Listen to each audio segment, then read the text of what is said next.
ครับนี่พาเบิ่งปลาเมลอนครับปลาง่ายเลยครับสุดครับ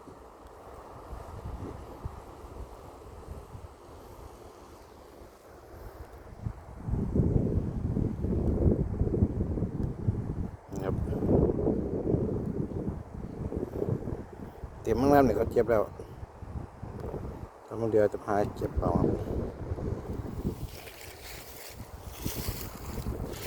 บุกหน่อยก็มีนะครับหน่อยเอาไปตำได้ครับตำกินได้ครับเนี่ย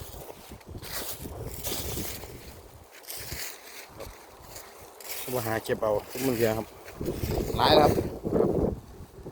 เต็มเลยพาไปเบิ่ง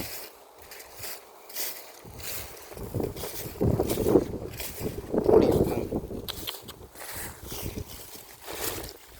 ยังไงเลย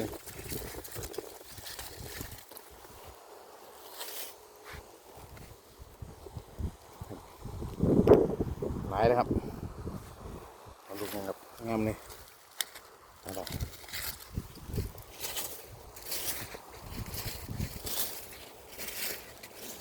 ซุ่มเขาคัดเดี๋ยวจะคัดแล้วครับเต็มเลยครับหายางกับหน่วยเพราะมันกินได้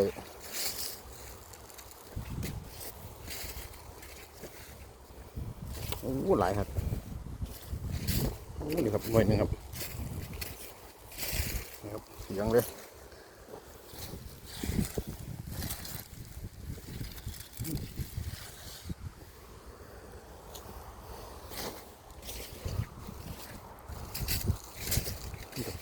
ถึงแดดเผาแล้วครับมันเหี่ยว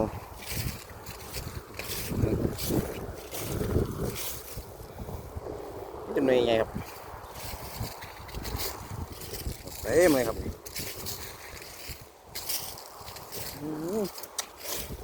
เงินบันเท่านี้รถบางคนเราโอ้ยว่าบาทเลยครับถ้าได้หลายบาทนี่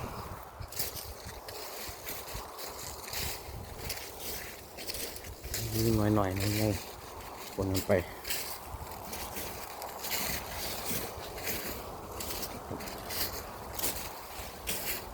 ต้นนี้จะปลูกก้อนเก็บไปก่อนนะครับแม่นเบิดเลยครับสุดสายไฟหลักเสาไฟ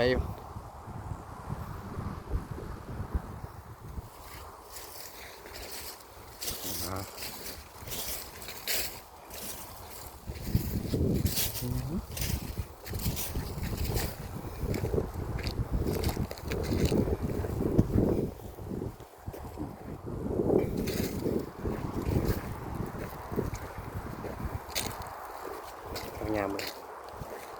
เน่าละ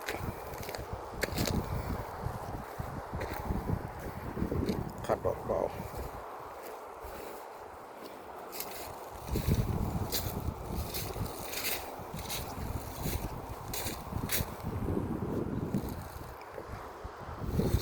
สีเขียว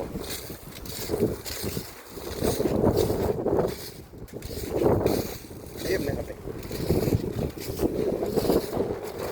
กินได้นะครับนี่โอ้เห็นเลย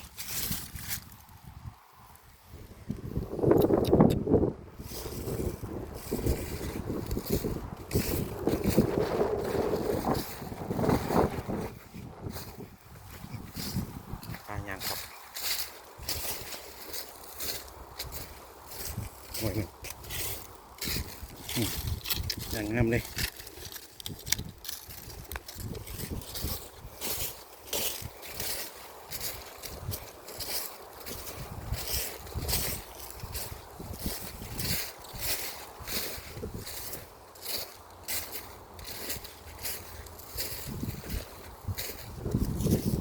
ส่วนเดียว